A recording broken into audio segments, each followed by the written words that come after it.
परम पूज्य गुरुदेव कहते हैं कि धर्म के मार्ग पर चलने के लिए जो शक्ति चाहिए, जो सामर्थ्य चाहिए, धर्म के मार्ग पर चलने के लिए जो आत्मबल चाहिए, वो कहां से प्राप्त होगा? इस विषय में पूज्य गुरुदेव लिखते हैं, धर्मस्य चेतनाम भूयो जीविताम कर्तुमद्यतु अधिष्ठात्रिम युगस्यास्य महाप्रज्ञामृतं भरा गायत्री लोकचित्ते ताम कुरु पूर्ण प्रतिष्ठिताम पराक्रमं च प्रखरं कर्तुं सर्वत्र नारद। भगवान विष्णु देवर्षि नारद से कहते हैं, धर्मस्य चेतनाम भूयो जीविताम कर्तुमद्यतु। हे देवर्षि नारद, आज धर्म चेतना को पुनर्जीवित करने के लिए अधिष्ठात्रिम युगस्यास्य, इस युग की अधिष्ठात्री महाप्रज्ञा ऋतंभराम, महाप्रज्ञा ऋतंभरा गायत्री को लोक चित्तेताम कुरु पूर्ण प्रतिष्ठिताम, जन जन के मन में, लोक मानस में पुनः पूर्ण रूपेण प्रतिष्ठित करने की आवश्यकता है। बिना गायत्री की प्राण प्रतिष्ठा के, बिना गायत्री के जीवन में आए, जीवन में धर्म के मार्ग पर चलने का आत्मबल, धर्म के मार्ग पर चलने का साहस नहीं आ सकता। जिस धर्म के विषय में हम पिछले 2-3 दिनों से चर्चा कर रहे हैं, उस धर्म के पथ पर चलने के लिए जो आत्मबल चाहिए, जो शक्ति चाहिए, जो सामर्थ्य चाहिए, वो कहां से आएगी, वो कैसे प्राप्त होगी? उस संदर्भ में पूज्य गुरुदेव प्रज्ञा पुराण में लिखते हैं और भगवान विष्णु और देवर्षि नारद के संवाद को समझाते हुए कहते हैं कि ये देवर्षि नारद, भगवान देवर्षि नारद से कहते हैं कि हे देवर्षि, आज प्रत्येक व्यक्ति के जनमानस में धर्म चेतना को जागृत करने के लिए गायत्री की प्राण प्रतिष्ठा करना आवश्यक है। बिना गायत्री के प्राण प्रतिष्ठा के जीवन में धर्म चेतना का विकास नहीं हो सकता। सो साथियों, हम सबको अपने जीवन में इस पर चिंतन करने की आवश्यकता है। पावन प्रज्ञा पुराण में है, धर्म भाव जागे मन माही, गायत्री बिन संभव नाही। धर्म भाव जागे मन माही, गायत्री बिन संभव नाही। धर्म भाव जागे मन माही, गायत्री बिन संभव नाही। गायत्री सुचिता प्रदायिनी, गायत्री सुचिता प्रदायिनी। तेहि फल राम भगति अनुपायनी, तेहि फल राम भगति अनुपायनी। गायत्री सुचिता प्रदायिनी, गायत्री सुचिता प्रदायिनी।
धर्म भाव जागे मन माही, बिन गायत्री संभव नहीं।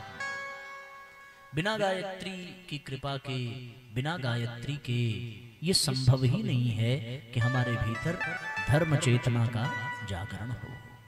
और जीवन को धन्य बनाने के लिए साथियों, धर्म चेतना का जागरण होना अत्यंत अत्यंत आवश्यक है।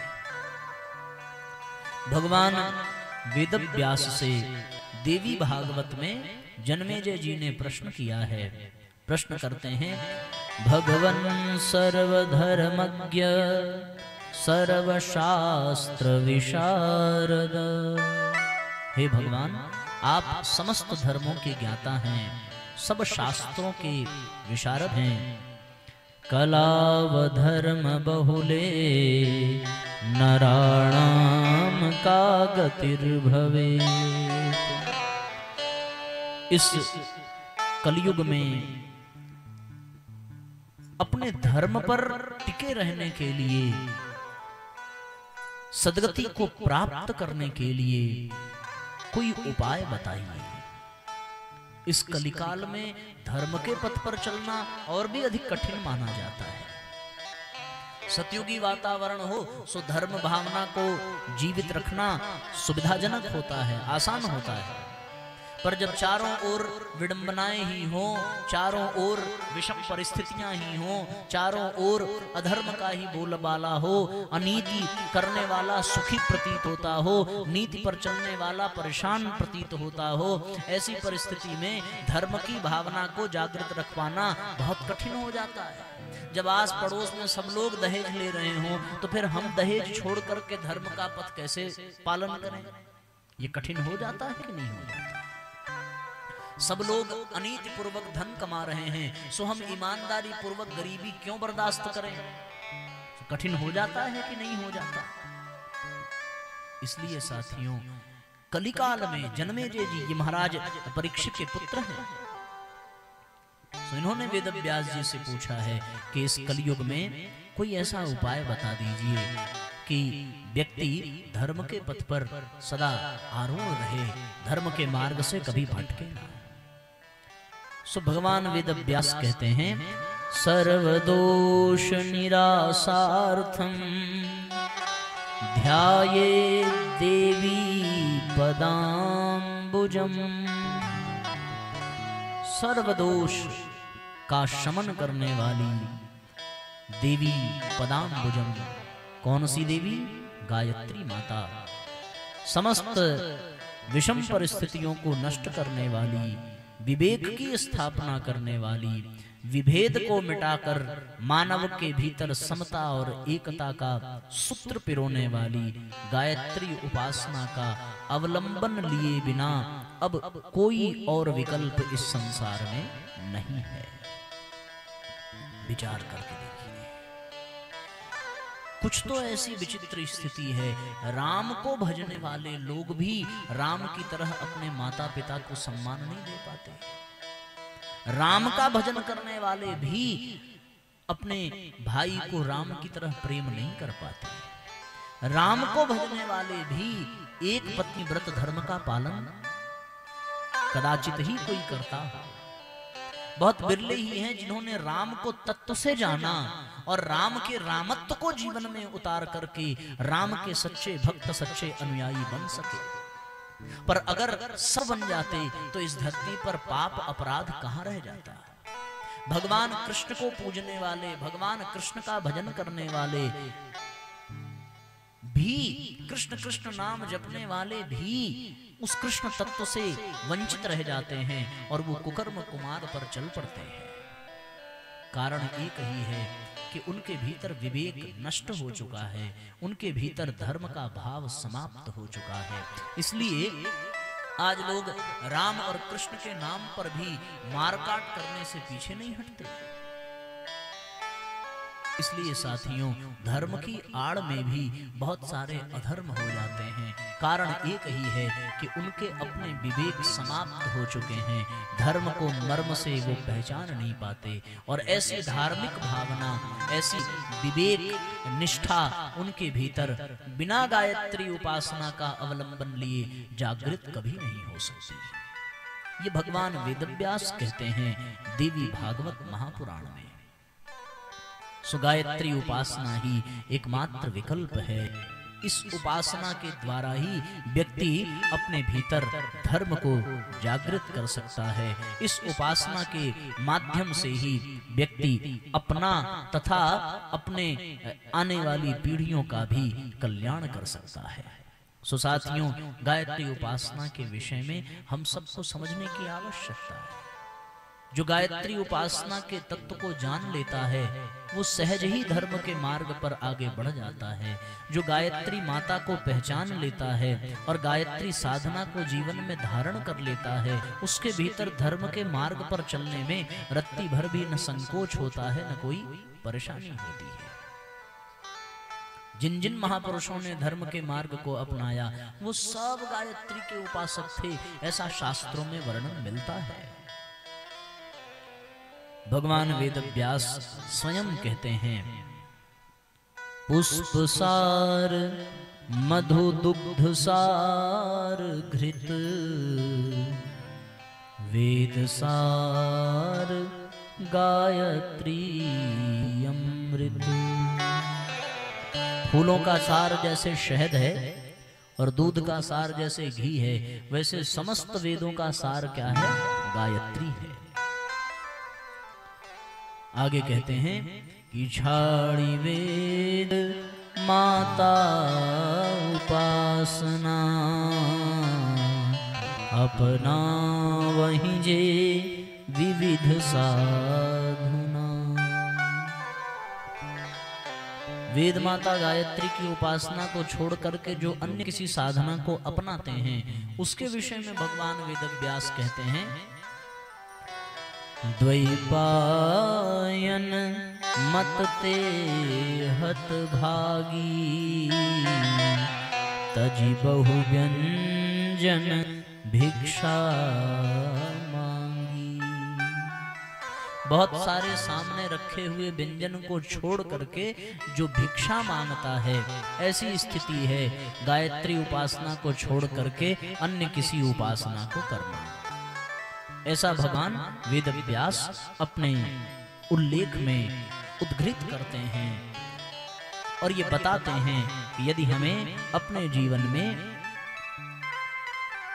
धर्म के मार्ग पर चलना है तो निस्संदेह गायत्री उपासना को अपने जीवन में धारण करना पड़ेगा।